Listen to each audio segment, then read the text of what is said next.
ભાજપ સરકારની નિષ્ફળતાઓને કારણે આજે ખેડૂત દરેક રીતે હેરાન પરેશાન છે અને ખાસ કરીને આજે એ પેટ્રોલ ડીઝલની તંગી ઊભી થઈ છે. વોરની પરિસ્થિતિમાં આગોતરી ખબર હતી કે આવા દિવસો આવવાના છે, ત્યારે સબ સલામત છે, ભારતમાં કોઈ ચિંતા કરવાની જરૂર નથી, પૂરતો જથ્થો છે, એવી વાતોને જાહેરાતો થઈ. પણ આજે સૌરાષ્ટ્ર હોય, કચ્છ હોય કે ગુજરાતના અનેક ગ્રામ્ય વિસ્તારોમાં હાલત શું છે?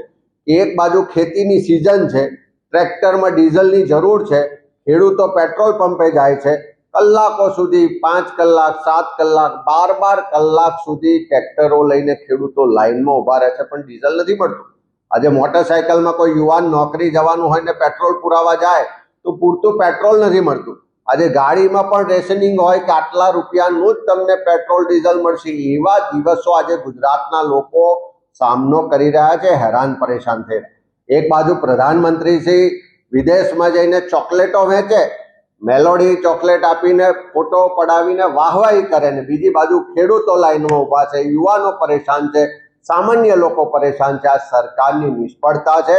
અમે સરકારને તાત્કાલિક કહેવા માંગીએ છીએ કે જે પ્રાથમિક જરૂરિયાત છે, જે પુરવઠો છે, એ પેટ્રોલ હોય, ડીઝલ હોય કે ગેસ હોય, એની પૂરતી વ્યવસ્થા કરે. આ લાઈનોમાં ઊભા રહેવા માટે તમને મત નથી આપ્યા, લોકોનો અધિકાર છે ને લોકોને સગવડ મળવી જોઈએ. તાત્કાલિક આ પેટ્રોલ ડીઝલની તંગી દૂર કરે. ખેડૂતો ખાતર માટે જે વલખા મારી રહ્યા છે, ખાતરની વ્યવસ્થા પણ સરકાર તાત્કાલિક કરે એવી માગણી કરીએ છીએ.